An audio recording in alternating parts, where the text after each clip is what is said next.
오늘 이제 민수기 17번째 시간입니다. 아론의 쌍난 지팡이라는 제목으로 말씀을 대언하겠습니다. 사람이 생각이 바뀌어지면 가장 먼저 언어가 바뀐다고 합니다. 언어가 바뀌면, 말이 바뀌면 인생에 대한 태도가 바뀝니다. 반말하던 사람이 존댓말을 사용하면요, 부부 사이도 되게 근사해집니다. 어린 후배라고 반말하지 않고 존대를 사용하는 분들이 계시거든요. 그분들의 삶은 좀 격이 다르더라고요. 말이 바뀌면 삶에 대한, 인생에 대한 태도가 달라집니다. 그리고 그런 작은 변화들이 모여서 결국 우리의 운명이 달라지게 됩니다. 물극필반, 사물의 반전이 극에 달하면 반전한다는 것이죠. 사물의 발전이 극에 달하면 반전한다. 그러니까 쌓이고 쌓이면 뒤집어진다는 뜻이에요. 작은 것들이 모이고 모이면, 우리의 감사가 모이고 모이면 우리의 운명이 바뀌어요. 항상 기뻐하고 쉬지 말고 기도하고 범사에 감사하라. 항상 쉬지 말고 범사에, 매일매일 긍정적인 생각으로 우리의 마음을 채우라는 뜻이겠죠. 그러려면 매일매일 작은 목표를 세우고 작은 실천을 하는 게 좋습니다. 저는 매일 집에서 나올 때마다 한 가지 하는 일이 있어요. 사람의 그 집을 드나들 때 가장 먼저 만나게 되는 것이 현관이잖아요. 현관 문 앞에 닥치닥치 붙어 있는 광고 전단지 다 떼어냅니다. 그리고 신발을 가지런히 이렇게 놓고 밖에 나옵니다. 왜냐하면 누군가 이 문을 열고 들어갈 때 첫 대면하는 인상이 가지런히 놓인 신발이었으면 해서입니다. 이 작은 이 실천이 굉장히 많은 것들을 바꿀 수 있다고 합니다. 저는 또한 장점을 가진 분들을 아주 유심히 관찰하는 그런 습관이 있습니다. 왜냐하면 어떤 분이 그런 말씀 하셨더라고요. 누군가의 장점을 보고 인정할 수 있다면 성장할 수 있대요. 누군가의 장점을 보고 지나칠 수도 있지만 누군가의 장점을 보고 너무너무 좋다고, 아름답다고 인정을 해주면 인정해주는 사람에게도 하나님이 축복을 주신다는 말씀입니다. 이게 창세기 1장에 보면 하나님부터서 시작된 이 놀라운 이게 비밀이에요. 하나님께서 천지만물을 창조하시고 뭐라고 하셨죠? 보시기에 심히 좋았다 그랬어요. 그러니까 우리 그리스도인들은요, 언어가 바뀌어요. 좋은 걸 보면 좋다고 말해요. 슬픈 일을 보면 같이 울어줍니다. 저랑 같이 교회에서 부목사로 근무했던 한 목사님이, 이분이 참 재밌는 분이에요. 아주 유머가 좀 있고, 집에 들어가실 때마다 본인 열쇠 키도 있고 하는데 항상 벨을 누르신대요. 띵동띵동. 그리고 이제 누구세요? 그럴 거 아니에요? 그러면 이렇게 말씀하신답니다. 문 열어라, 복 들어간다. 항상 그렇게 하신대요. 이 작은 루틴 행동이 그 가정을 얼마나 따뜻하게 만들었을까. 이 목사님이 설교 시간에 이렇게 나누시는데 제가 그걸 보고 어떻게 생각했을까요? 이거 너무 좋다. 가만히 보니까 이게 창세기 11장 1절과 2절 말씀이더라고요. 우리가 다 아브라함의 후손, 복의 근원 아닙니까? 복 들어간다는 말이 맞아요, 틀려요? 맞아요. 또 어떤 목사님이 전도서 11장 1절 말씀을 가지고 어떤 사역을 펼치시는데 그 성경 구절이 제 가슴을 뜨겁게 했어요. 전도서 11장 1절 말씀, 내 떡을 물 위에 던져라. 여러 날 후에 도로 찾게 될 것이다. 작은 나눔을 실천하면 돌고 돌아서 결국 돌아온대요. 이 말씀이, 그 목사님은 그냥 이렇게 평범한 말씀으로 인용하셨을지 모르지만 저는 그 말씀을 듣는 순간 불을 받았어요. 잊을 수가 없어요. 또 시편 81편 10절 말씀, 내 입을 크게 열라 내가 채우리라. 아멘을 하면요, 복이 와요. 민수기 말씀에서 가장 중요한 말씀은 민수기 13장과 14장이라고 말씀드렸습니다. 12명의 정탐꾼이 가나안 땅을 정탐하고 돌아와서 이스라엘 백성들에게 보고를 했죠. 그 보고를 듣고 거의 대부분 이스라엘 백성들이 불평불만을 했어요. 그리고 모세와 아론을 원망했어요. 그래서 하나님께서 이스라엘 백성들로 하여금 가나안 땅에 들어가지 못하게 하셨어요.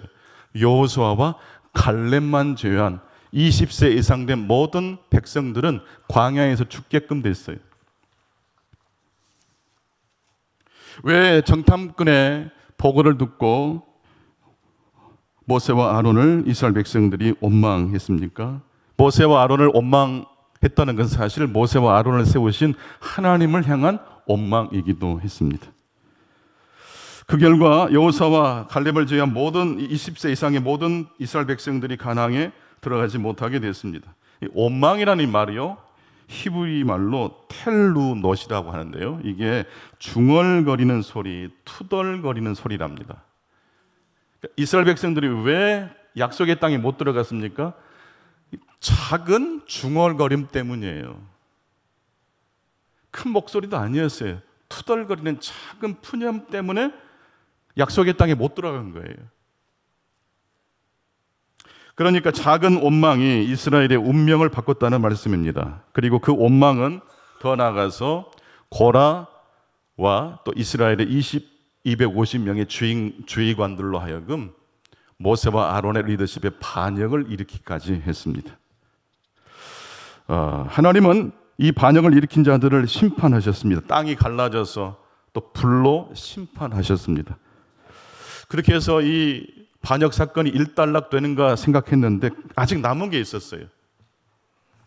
고라와 250명의 주의관들은 드러내놓고 반역을 했지만 그 반역하는 사람들의 모습을 보고 거의 대부분의 이스라엘 백성들이 중얼거렸어요. 투덜거렸어요. 불평했어요.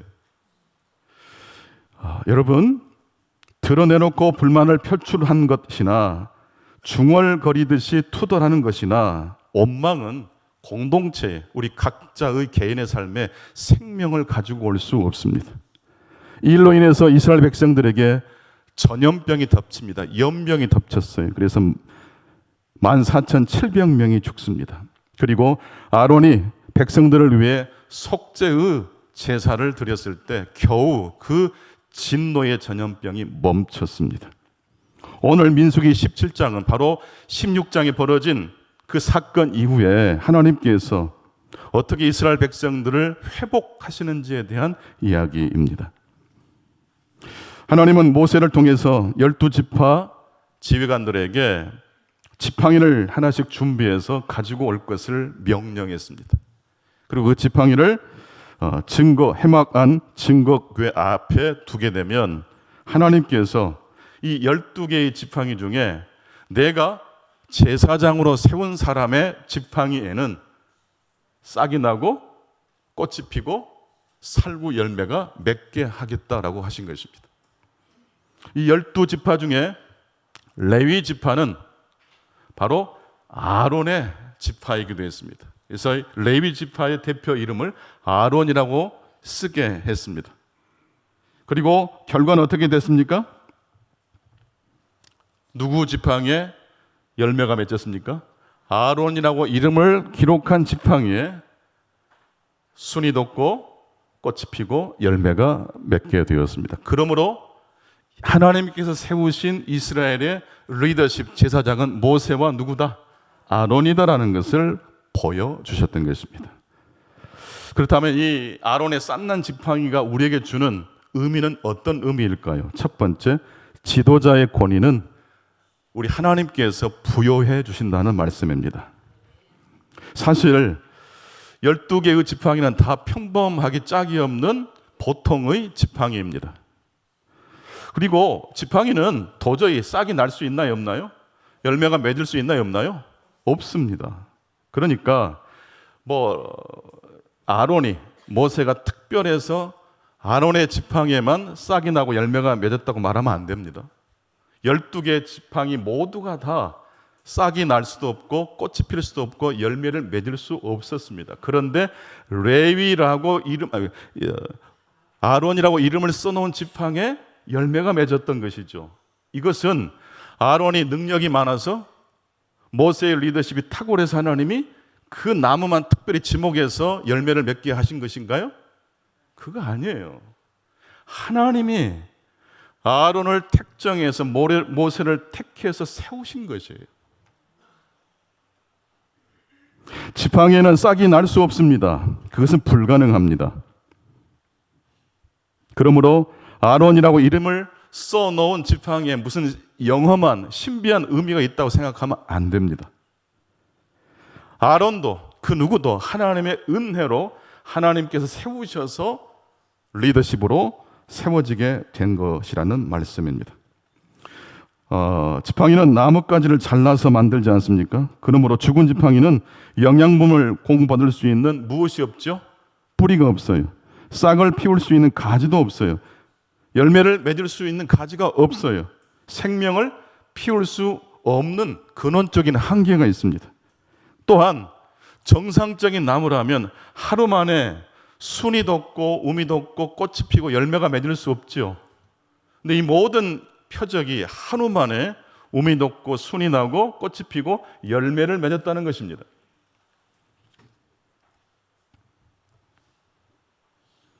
그리고 그 아론의 싹난 지팡이, 꽃이 피고 열매를 맺은 지팡이를 이스라엘 자손에게 가지고 오게 했습니다. 그리고 모든 이스라엘 백성들이 그 아론의 지팡이를 보게 했습니다.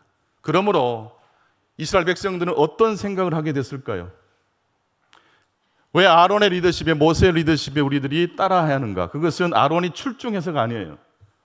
모세의 능력이 탁월해서가 아니에요. 누가 선택했기 때문이에요? 하나님이 택하여 세우셨기 때문이에요. 반역에 동조했던 백성들은 아론의 지팡이를 보면서 어떤 생각을 했겠습니까? 그들은 하나님이 세우신 지도자는 오직 모세와 아론이라는 점을 인정하지 않을 수 없었습니다. 그리고 공동체의 지도자는 탁월한 리더십, 능력자가 스스로 자신을 사람들의 인기를 끌고 세움을 받는 것이 아니라 하나님이 택하여 세우신다라는 사실입니다. 그런데 고라와 250명의 주의관은 아론과 자기들의 능력을 비교해 보면서 너나 나나 별 차이 없는데 왜 하나님이 굳이 너에게만 성막 안으로 들어갈 권세를 줬는지 따져 물었던 것입니다. 여러분, 고라의 착각이 무엇인지 아십니까?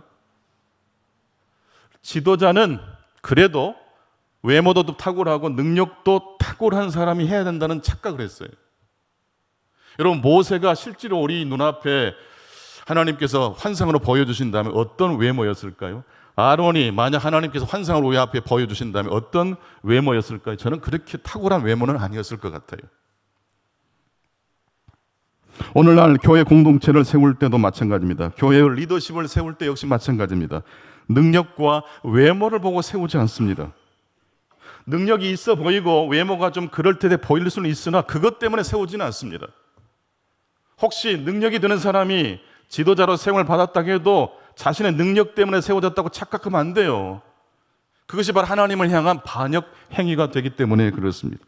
능력이 있는 사람도 하나님이 세우실 수 있고 마른 막대기처럼 도저히 세워질 수 없는 사람도 하나님이 세우자 하시면 세워질 수 있는 줄로 믿습니다. 사실 우리는 평범한 막대기에 불과합니다. 그 막대기에 하나님께 생명을 불어 넣어 주셨던 것입니다. 따라서 합시다. 우리는 평범한 막대기입니다. 우리는 평범한 지팡이에 불과합니다. 그런 고백이 진정한 신앙 고백입니다. 하나님을 빼버리면 아론의 지팡이도 그냥 다른 지팡이에 다를 것이 하나도 없어요. 원래 다를 것이 하나도 없는데 하나님이 그냥 사용하신 것뿐이에요. 그렇다면 두 번째 메시지, 아론의 싹난 지팡이의 진정한 비밀은 무엇일까요? 민수기 17장 8절 말씀을 우리 천천히 함께 봉독해 보시겠습니다. 민수기 17장 8절입니다. 시작. 이튿날 모세가 증거의 장막에 들어가 본즉 레위 집을 위하여 낸 아론의 지팡이에 um이 돋고 순이 나고 꽃이 피어서 살구 열매가 열렸더라.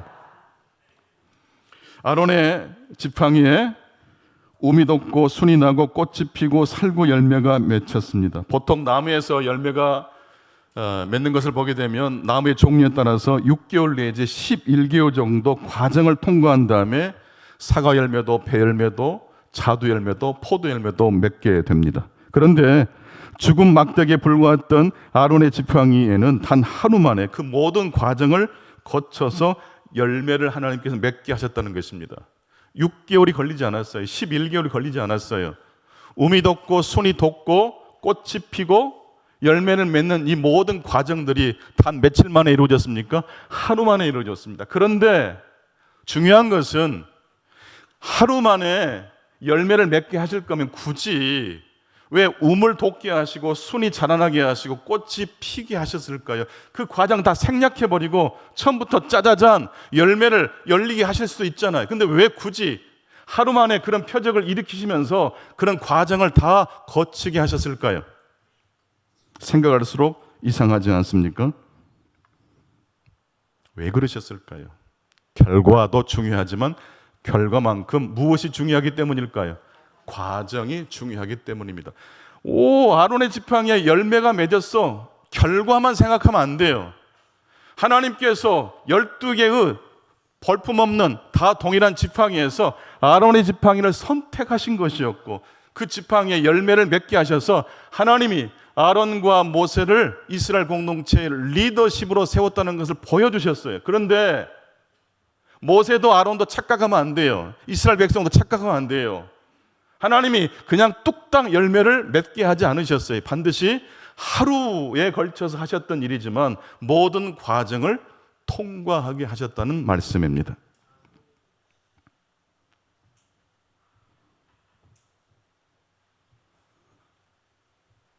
이제 온망을 그치고 생명을 꽃피울 수 있는 과정 속으로 그러므로 들어오라는 초청의 메시지가 아론의 지팡이에 담겨 있는 숨은 메시지였던 것입니다. 사람들이 왜 짜증을 잘 내고 쉽게 화를 내고 좌절하는지 아세요? 결과만 생각하기 때문이에요. 과정이 없어요. 과정을 통과하지 않고 결과만 막 소비하려고 해요. 러시아에 그 유명한 영화 감독이 계시는데 안드레이 타르코프스키라는 감독이 평생에 7편의 작품만 남기고 돌아가신 분인데 그분이 만든 영화 중에 희생이라는 영화가 있습니다. 근데 이 영화에 나오는 한 에피소드 중에 한 소년이 죽은 나무에 매일매일 물을 주는 장면이 나옵니다. 소년이 죽은 나무에 물을 준다고 해서 죽은 나무가 다시 살아날 리가 만무하지만 매일 그럼에도 불구하고 소년은 죽은 나무에 물을 줍니다. 감독이 이 장면을 통해서 말하고자 하는 메시지는 무엇이었을까요?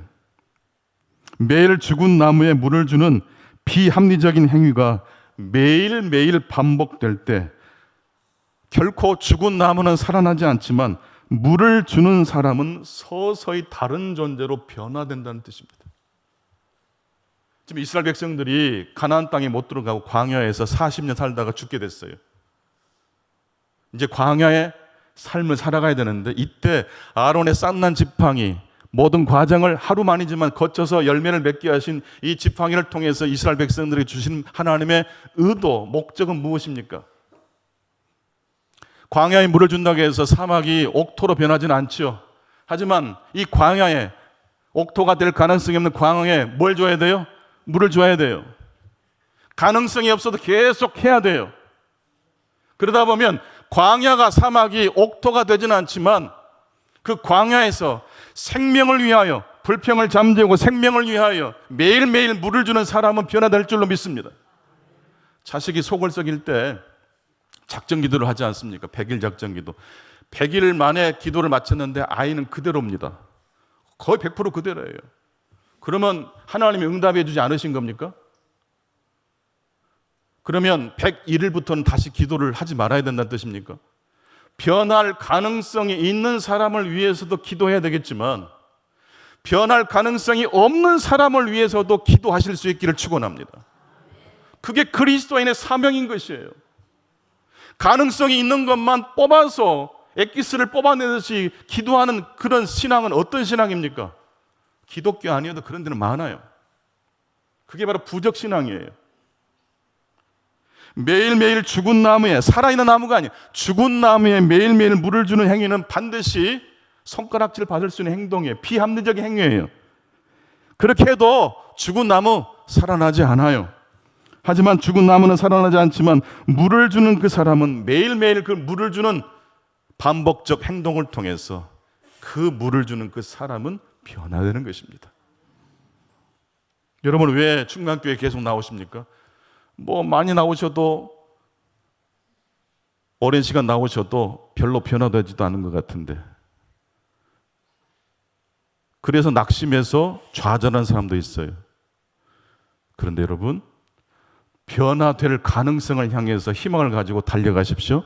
뿐만 아니라 변화될 가능성이 없는 우리의 죄악에도 불구하고 십자가에 달려 죽으신 예수 그리스도의 복음을 앙망하실 수 있기 바랍니다. 하나님은 아론의 죽은 지팡이에 하나님 움이 돋고 순이 나고 꽃이 피고 살구 열매가 맺게 하셨습니다. 즉 하나님은 그 죽은 나무에 열매를 맺게 하신 그 상징적 행동을 통해서, 표직을 통해서 죽은 나무에 물을 주라고 하신 것입니다. 가능성이 이제 도무지 보이지 않는 내 인생에 하나님의 믿음의 말씀, 믿음의 양식을, 하나님의 놀라운 은총을 생각하면서 새로운 관점에서 살아가라는 말씀인 것입니다. 그렇게 그 마음으로 변화되면 광야도 살아갈 수 있나요? 그래요. 광야도 살아갈 수 있어요. 그런 마음이 있다면. 소나기는 강력하지만 잠깐 내리고 사라집니다. 가랑비는 잔잔하지만 대신 오래 머뭅니다. 가랑비와 같은 우리의 작은 반복적인 행동이, 감사 고백이 우리의 삶을 변화시킬 것입니다. 그래서 아리스토텔레스는 지금 나의 모습은 내가 반복한 행동의 결과라고 했습니다. 저는 아리스토텔레스가 말한 작은 행동을 반복하라는 말씀에 플러스 죽은 지팡이에 열매를 맺게 하신 하나님의 귀한 뜻을 보탰으면 좋겠어요. 살아날 가능성이 없는 죽은 나무에 매일 비합리적인 행동, 물을 주시고자 하시는 분들만 크게 아멘해 보십시오. 그러면 그 사람이 안 변해도 내가 바뀌는 거예요. 왜 그 사람만 변화돼야 됩니까? 내가 변화되면 되잖아요. 말씀을 맺겠습니다. 오늘 하나님께서 우리에게 주신 도전 말씀은 무엇입니까? 죽은 지팡이에 열매가 맺었는데 그 시작은 운이 돋고 순이 자라고 꽃이 피고 열매를 맺었습니다. 여러분, 과정을 놓치시면 안 됩니다. 지금 결과를 생각하지 마세요. 과정을 생각하세요. 죽은 나무가 살아난 그때만 기적이라고 생각하면 안 돼요. 죽은 나무에 물을 주러 가는 순간 기적인 줄로 믿습니다. 이 한 주간에 불평과 불만의 반대 방향으로 이제 방향을 트셔서 예수 그리스도의 십자가를 향해서 한 걸음 한 걸음 나아가실 수 있는 저와 여러분 되시기를 축복합니다.